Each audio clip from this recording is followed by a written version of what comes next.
जय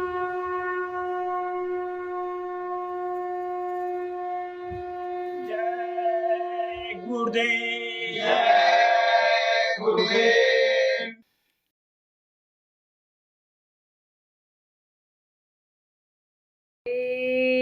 गुरुदेव। जय गुरुदेव। मेरी नैया के स्वामी खेवैया, मुझे तूफान का डर नहीं है। मेरी नैया के स्वामी खेवैया, मुझे तूफान का डर नहीं है। डूब जाएगा मेरा सफीना, इतना गहरा समुंदर नहीं है। डूब जाएगा मेरा सफीना, इतना गहरा समंदर नहीं है। मुझको बहकाओ मत दुनिया वालों, सिर झुकाने दो गुरु के चरण में। मुझको बहकाओ मत दुनिया वालों, सिर झुकाने दो गुरु के चरण में। इसमें चैतन्य है रूप प्रभु का, गुरु अनामी है मानव नहीं है। इसमें चैतन्य है रूप प्रभु का, गुरु अनामी है मानव नहीं है। दास आया है द्वार तुम्हारे, नाम धन से भरो मेरी झोली। दास आया है द्वारे तुम्हारे, नाम धन से भरो मेरी झोली। ध्वनि अमृत पिला दो निराले, कोई तुम सा गुरुवर नहीं है। ध्वनि अमृत पिला दो निराले, कोई तुम सा गुरुवर नहीं है। दुष्ट लाखों संभाले है तुमने, लाखों पापी उबारे है तुमने। दुष्ट लाखों संभाले हैं तुमने, लाखों पापी उबारे हैं तुमने। पूर्ण विश्वास है नाथ हमको, कोई तुम सा धुरंधर नहीं है। पूर्ण विश्वास है नाथ हमको, कोई तुम सा धुरंधर नहीं है। अब की बारी है मालिक हमारी, डूब जाए ना किस्ती हमारी। अब की बारी है मालिक हमारी, डूब जाए ना किस्ती हमारी। पार कर दो शरण में तुम्हारी, कोई मुझ सा धर्मी नहीं है। पार कर दो शरण में तुम्हारी, कोई मुझ सा धर्मी नहीं है। के स्वामी खेवैया, मुझे तूफान का डर नहीं है।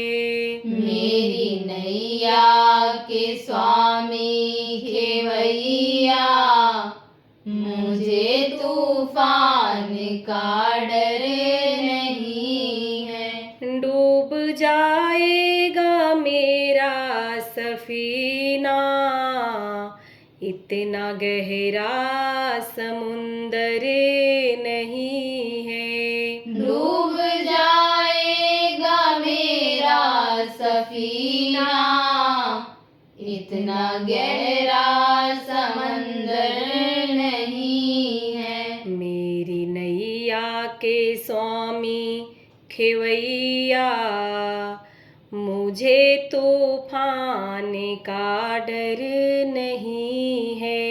मेरी नैया के स्वामी खेवैया, मुझे तूफान का डर नहीं है। जय गुरुदेव। जय गुरुदेव।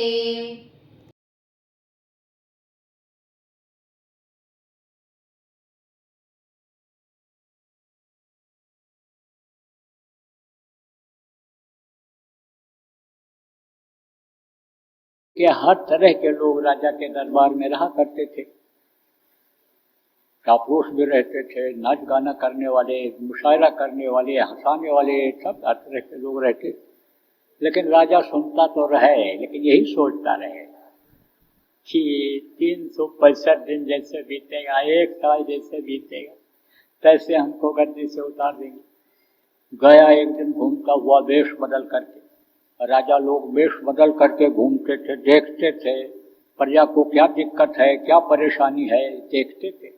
और फिर जब लौट करके आते थे तब बताते थे कि जाओ भाई वहाँ कंबल बंटवा दो, लोग ठिठुर रहे हैं, उनके खाने के लिए नहीं व्यवस्था बनवा दो, उनको वहाँ से 3 कोस जाना पड़ता है सामान खरीदने के लिए, कोई छोटा बाजार वहाँ बनवा दो, सामान सब मिलने लग जाए। तो घूम करके गया राजा, वेश बदल करके देखा, नदी के उस पार गया नाव से। तो नाव से लोग आते जाते थे, तो वहाँ गया, देखा तो हड्डियाँ पड़ी हुई हैं। वहीं नदी की जो छोर थी, जंगल की तरफ नदी का जो हिस्सा था, वहीं नजदीक में आप समझो हड्डियाँ पड़ी दिखाई पड़ी, क्योंकि अंदर कोई घुसता था। नाव पर बिठा करके राजा को ले जाते थे, उतार देते थे, आधा दिन चले जाओ जंगल में। और वो तो इंतजार करते रहते थे जंगल के जानवर कि हमारा शिकार मिले। जैसे पब्लिक इधर हटी, तैसे राजा के ऊपर हो जाता था हमला, खा जाते थे। तो राजा देखा, कहा एक दिन हमारा भी यही हाल हो। फिर वो मानता ही था। किसको मानता था? भगवान को मानता था राजा। भगवान को तो लोग भूल जाते हैं, जैसे खाने पीने और आराम की चीज़ों में आज लोग भूल जा रहे हैं, ऐसे उस समय भी भूल जाते थे। लेकिन वो नहीं भूलता था। एक ऐसा नियम भी था पहले के समय में कि थोड़ा समय गृहस्थ सुबह शाम मिला करके अपने अपने तौर तरीके से ही सही भगवान को याद करता था। किस भी नाम से उसको मान लेता हूँ और पुकारता तड़प के साथ, उसको याद करता, तो उसी हिसाब से उसकी मदद करता था वो। तो भगवान को याद करता रहता था। तो अकल आई उसको। तो अकल आई तो बुलाया, किसको बुलाया? प्रजा को, मंत्रियों को। कहा ये बताओ मेरा कहना मानोगे? तो वैसे तो प्रजा मानती ही थी राजा का कहना, मंत्री भी मानते थे। आज की तरह से कोई बगावत थोड़ो करता था, आज की तरह से कोई पैसे के लालच में थोड़ो आता था। कर्तव्य का पालन करते थे। कसम खा करके कसम को कोई नहीं अरे समझो कि बैठता था। आज तो कोई कसम खा लेगा पद प्रतिष्ठा के लिए, पैसे के लिए, लेकिन उस समय ऐसा समय नहीं था। तो बुलाया, कहा मानेंगे, लेकिन 1 साल का। जैसे 1 साल पूरा हो जाएगा कैसे आपको उतार देंगे, फिर आपको जंगल के उस पार छोड़ेंगे, इधर आने भी नहीं देंगे आपको। और 1 साल तक आप चाहे जो करो, आपको अधिकार है। कोई गलती करता है उसको सजा दे दो, कोई गलती करता है जेल खाने में बंद कर दो, फांसी तक का आपको अधिकार है। आप खजाने की दौलत को कितना भी खर्चा करो, कहाँ भी खर्चा करो, धर्म कर्म में लगाओ, अच्छे काम में लगाओ, आप अपने हंसी खुशी में लगाओ, ऐश आराम में लगाओ, प्रजा को जो चाहो आप कराओ, आपको आज़ादी। लेकिन 1 साल बोला तब तो काम हो जाएगा। अंदर में उसको दया हुई, प्रेरणा हुई उसकी। क्यों? क्योंकि अंतःकरण उसका साफ था। निर्मल मन जन सो मोहि पावा, और मोह ही कपट छल छिद्र न भावा। जिसके अंदर कपट रहता है, छल रहता है, जिसके अंदर में, उसके अंदर उसके बैठने की जगह नहीं है। इन्हीं चीज़ों से जब अंदर भरा हुआ रहता है, दुनिया के विकारों से, दुनिया के यानी समझो कि ये सुख से ही वो खाली नहीं रहता है, सुख की इच्छा से ही नहीं खाली रहता है, तब उसके बैठने की कहाँ जगह रहेगी। तो अब आपके समझो निर्मलता थी, निर्मलता थी तो उसको ज्ञान हो गया। तो कहा अच्छा ठीक है, मंत्री से कहा जाओ नदी के उस पार जंगल के कुछ हिस्से को कटवा दो। बहुत दूर तक था जंगल, लेकिन कहा कुछ हिस्से को कटवा दो। कुछ हिस्से को कटवा दिया, और जब कट गया तो बताए कट गया, तो कहा जाओ एक किला बनवा दो। किला बनवा दिया। कहा किला के अंदर राजमहल बनवा दो इसी तरह, और ये जितनी सब चीज़ें यहाँ पर हैं इसी तरह का एक राजमहल तैयार करा दो। तैयार हो गया, राजमहल तैयार हो गया। खबर आई कि राजमहल तैयार है। बोले अब वहाँ चले जाओ, प्रजा के लिए भी घर बनवा दो। प्रजा के लिए भी घर बन गया। कल कारखाने लगवा दो, खेती का सामान वहाँ मुहैया करा दो। जैसे ये राज्य है ऐसे एक राज्य जाओ वहाँ और कायम कर दो। अब ये काम होने लग गया। राजा बराबर याद करता रहा, और उसको ये बात याद रही कि समय से अगर वहाँ हो गया तब तो ठीक है, और समय अगर निकल जाएगा तो फिर कुछ नहीं हो पाएगा। तो बराबर लग गया इसी काम।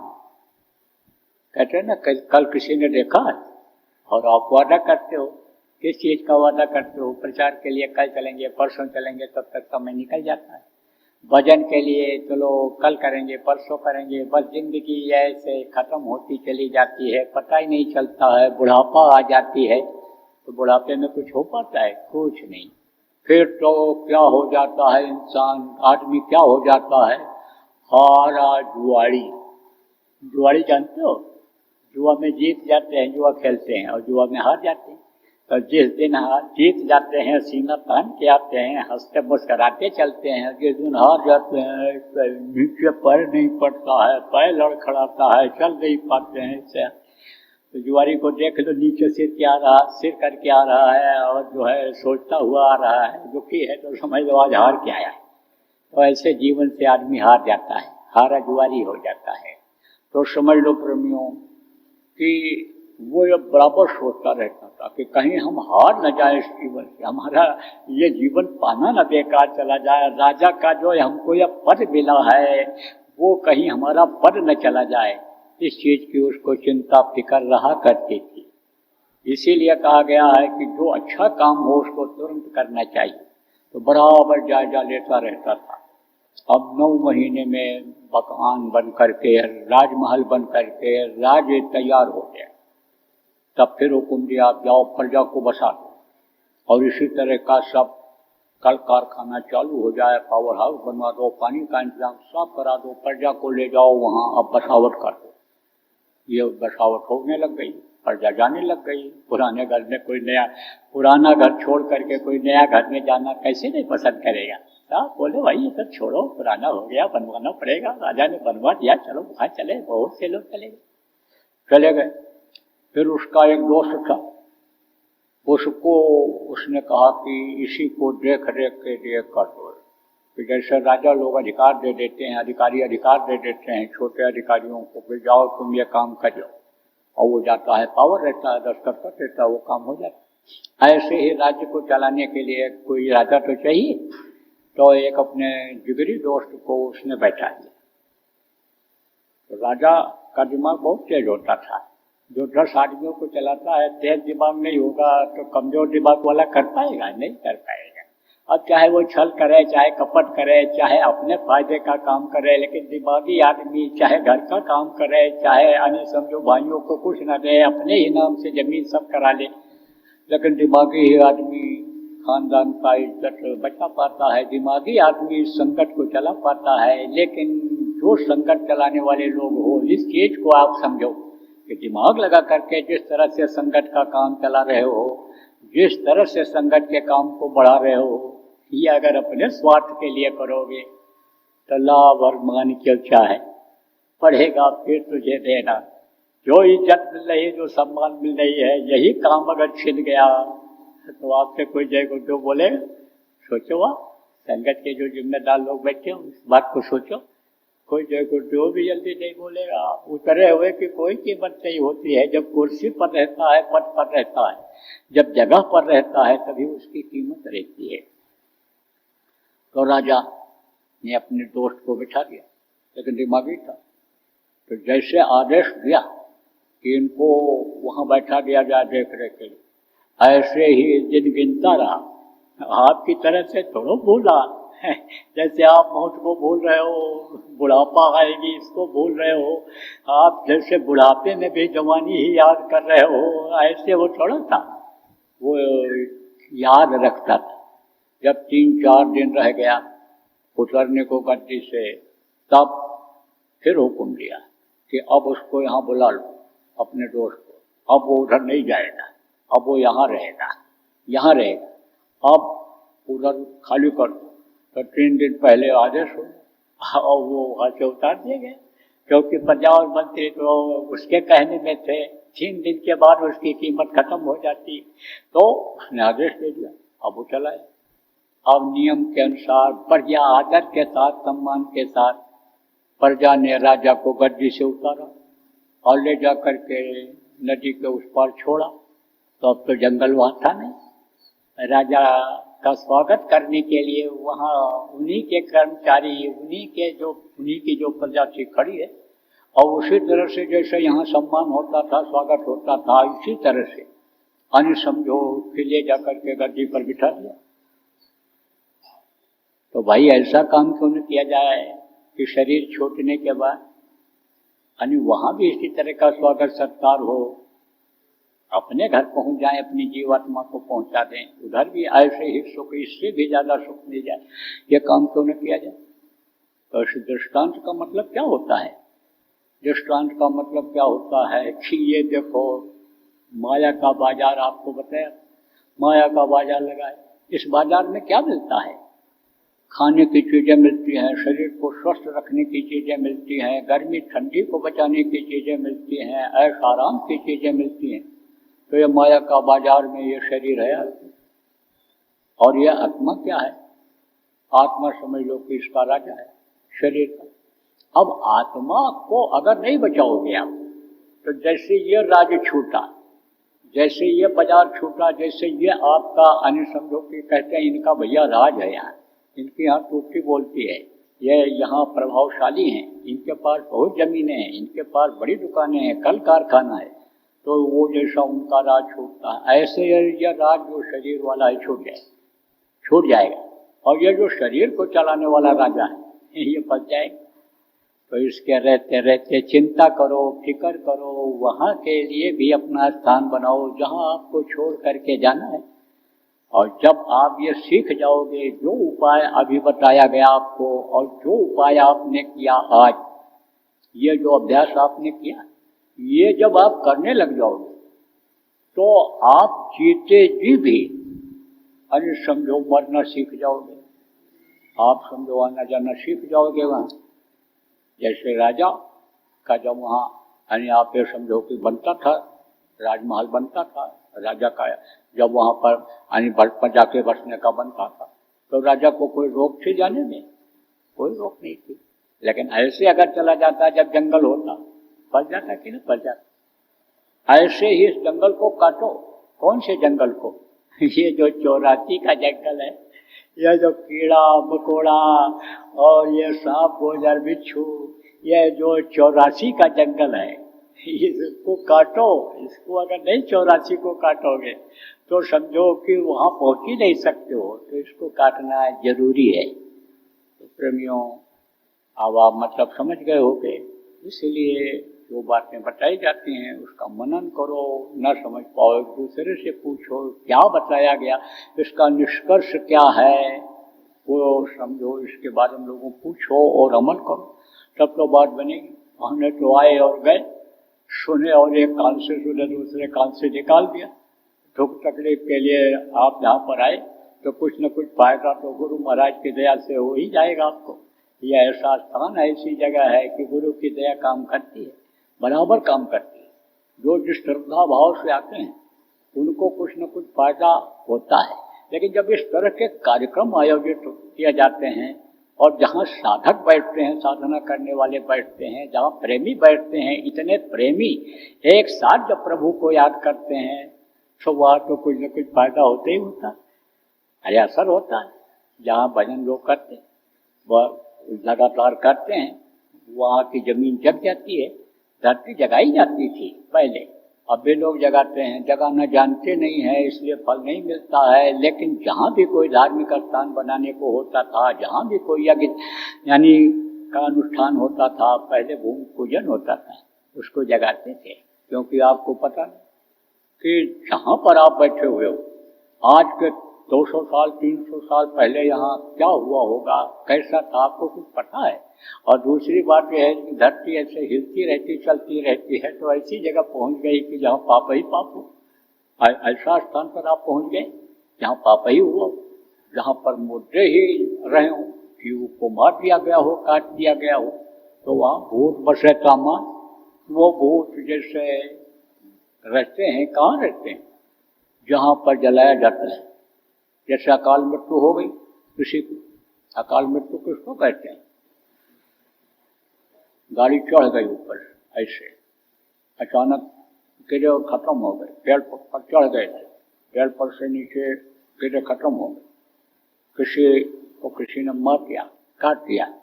अब वो जीवात्मा निकली तड़पती हुई इसको छोड़कर, तो जाती है वहीं मर जाती है। और फिर आने की जब कोशिश करती है तो ये हाथ पैर काम नहीं करता है, तो रुक नहीं पाती है उसमें। सिस्टम सब इसका सड़ने लग जाता है, बिगड़ने लग जाता है। खून का दौरा जो पूरे शरीर में चलता है वो बंद हो जाता है, तो जीवात्मा रहे कहाँ रहे। तो वो जीवात्मा इसे भटकती रहती है। तो जब ले जाते हैं मुर्दा को, तो वो जीवात्मा उसी के साथ चली जाती है वाह, और वहीं इंतजार करती रहती है कि हम शरीर में कब प्रवेश करें, कब प्रवेश करें। तो शरीर ही काम नहीं करता है, तो जीवात्मा की जगह कहाँ उसमें बन पाती है, कैसे रह पाती है? नहीं रह, कहाँ रह जाती है? वहीं पे रोड के ऊपर या भटकती रह जाती है वही जीवात्मा। तो वहाँ भूतों का समझो कि समूह बन जाता है, जखीरा हो जाता है भूतों का। क्यों? क्योंकि शमशान घाट पर हर तरह के लोगों को जलाया जाता है। जिसकी स्वाभाविक मृत्यु हो जाए, बुढ़ा होने के बाद मर जाए, उसको भी जलाने ले जाते हैं। अकाल मृत्यु में जो जाता है उसको भी जलाते हैं। तो भूतों का जखीरा हो जाता है। तो भूत का काम क्या होता है? भूत का काम क्या है? भूत का काम करना है बाधा डालना। जैसे मन आदमी का भूत हो जाता है, भूतों जैसा काम करने लग जाता है, तो बाधा डालता है, होने नहीं देता भजन ध्यान सुन। ऐसे ही भूत बसे काम आए, वहाँ भूत रहते हैं। तो वहाँ कोई शमशान घाट पर पूजा पाठ करता है? नहीं करते हैं। वहाँ पूजा पाठ करने के लिए बैठेंगे तो भूत सताएंगे। करते हैं लोग, क्या करते हैं? भूत को वश में करने का काम करते हैं। वो युक्ति अलग होती है, अलग होती है। अब दिन में क्यों नहीं करते हैं? दिन में भूत उजाले में नहीं दिखाई पड़ते हैं, रात को दिखते हैं। तो रात में वो आते हैं, जो भी क्रिया करते हैं उनको खुश करने का वो रात में ही करते हैं। तो कहते 12 बजे भूत जगा रहे हैं। और भूत जब जग जाते हैं, खुश हो जाते हैं, तो छोटे भूतों को मार के भगाते हैं। छोटे भूतों को अन्य समझो कि डराते हैं, धमकाते हैं। तो उससे वो क्या करते हैं, तो भूत को वश में कर लेते हैं, पैसा लोगों से ऐंठते हैं, फायदा दिलाते हैं। अच्छा काम भी करते हैं ये जो अच्छे भूत होते हैं। और वश में अगर हो गए तो अच्छा भी काम कर देते, फायदा भी करा देते हैं। लेकिन है तो भूत ही। जब वो नाराज हो गए तो जान ही ले लेते हैं।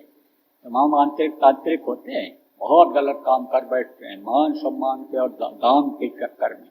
लेकिन जिस दिन वही भूत जिससे करवाते हैं जब नाराज होता है तो उन्हीं का गला घोट देता है। नहीं करना चाहिए। अच्छी चीज़ तो हमेशा रहती है, अच्छी होती है, और खराब चीज़ तो खराब होती है। तो खराबी की तरफ तो मन ही नहीं ले जाना चाहिए। तो प्रेमियों, आपको मैं बता रहा था कि यानी भजन ध्यान सुमिरन में मन को लगाया जाता है। आपके समझो जगह का असर होता है, जहाँ पर ध्यान भजन लोग करते हैं, बराबर करते हैं, वहाँ बैठने से उसका लाभ मिलता है, मन के ऊपर कंट्रोल मिलता है, उस जगह का असर होता है, खान पान का असर होता है। गंदगी अगर अंदर जाएगी मन के कहने से, जैसे मांसाहारी चीज़ें हैं वो जब जाएंगी, अंडा मछली जब जाएगा तो मन उसी तरह का भूत जैसा हो जाएगा। भूत क्या खाते हैं? इन्हीं गंदी चीज़ों को खाते हैं, खुशबू भी खाते हैं। और बदबू वाली चीज़ अगर उनको पसंद आ गई तो बदबू वाली ही चीज़ वो मतलब यह है कि मांगते हैं। कैसे ये भी बता दें कि जैसे मिठाई खिलाओ, खुशबूदार चीज़ बढ़िया बना के खिलाओ। खीर को बहुत पसंद करते हैं वो, इसीलिए खीर को खुला नहीं रखना चाहिए, खीर के ऊपर नज़र नहीं पड़नी चाहिए, खीर को एक जगह से दूसरी जगह ले नहीं जाना चाहिए। तो खीर पर बड़ा हमला होता है। वो जो अच्छे भूत होते हैं खीर की खुशबू बहुत पसंद करते हैं। अच्छी मिठाइयाँ लोग बनाते हैं, खुशबू उसमें क्यों डाल देते हैं? इसलिए कि इसको कोई भी पसंद करे। भूत वाला अगर खुशबूदार मिठाई रखते छोड़ने का मन नहीं करता उसको। ये मारती रहती हैं बच्चों को जिसको भूत लगे रहते हैं, कहते हैं मिठाई खाता है, मिठाई खाता है। और मिठाई अगर हटा लो, हाथ पकड़ लो तो ऐसे नाक से ऐसे सूंघता रहता है उस खुशबू को। तो इनको अगर पसंद आ गया, देखो जहाँ मिठाई बनती है और खुशबू आती है, कभी देखो वहाँ ऐसे जाते हैं, ऐसे खड़े हो जाते हैं। भूत वाले जो पागल जैसे घूमते रहते हैं और ऐसे खड़े हो जाते हैं और उस खुशबू को लेते रहते हैं, खुशबू को लेते रहते। जब लोग देखते हैं पागल खड़ा है तो हटो तो जल्दी हटते भी नहीं।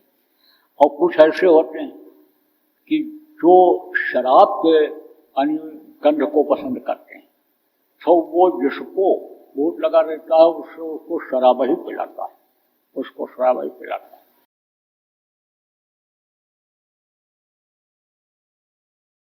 और देखो प्रेमियों, गुरु पूजा में सबकी पूजा है और गुरु समान कोई न दो दूजा। ये गुरु पूर्णिमा आ रही है, सब लोग अपने अपने गुरु को याद करेंगे, पूजा करेंगे, उनके बताए रास्ते पर चलने का संकल्प बनाएंगे। तो अपने लोगों के लिए, हम लोगों के लिए, आप लोगों के लिए, सबके लिए एक अच्छा मौका है कि एक जगह इकट्ठा होकर के गुरु का पूजा किया जाए, गुरु का ध्यान किया जाए, भजन किया जाए, गुरु से दया मांग करके अंदर में कुछ प्राप्त किया जाए। तो जयपुर में गुरु पूर्णिमा होगी, गुरु महाराज की दया रहेगी, स्वास्थ्य ठीक रहेगा हमारा और व्यवस्था में कोई बाधा नहीं आई, प्रकृति ने साथ दिया। तो वहाँ पर 3 दिन का गुरु पूर्णिमा का कार्यक्रम होगा। 19 तारीख को भी सत्संग होगा, 20 को होगा, 21 को सुबह भी होगा और पूजन सुबह होगा 21 को। तो उसकी आप लोग करो तैयारी, अपने यहाँ से आ जाओ। ज़्यादा दूर नहीं है जयपुर, बस कर लो या ट्रेन का साधन हो या सरकारी बसें चलती हैं, आपकी अपनी गाड़ियां हैं, उसमें भी आप चाहो परिवार वालों को बैठा लो। और जो नए लोग नामदानी हैं, आपके मिलने जुलने वाले हैं, उनको भी आप ला सकते हो। तो आप लोग तैयारी करो और आओ। बोलो जय गुरुदेव। जय गुरुदेव। सरकारी व गैर सरकारी अनुदान के लिए बिना सत्संगियों के सहयोग द्वारा जनहित के कार्यों में लगी हुई बाबा जय गुरुदेव धर्म विकास संस्था का मुख्यालय पिंगलेश्वर रेलवे स्टेशन के सामने मक्सी रोड, उज्जैन, मध्य प्रदेश में है। यहाँ पर सत्संग व नामदान का कार्यक्रम होता रहता है। अतः आप श्रोताओं से अनुरोध है कि बाबा उमाकांत जी महाराज के आश्रम उज्जैन एक बार परिवार सहित जरूर पधारिएगा। आपके सुझाव के लिए व्हाट्सएप नंबर 9575600700। जय गुरुदेव।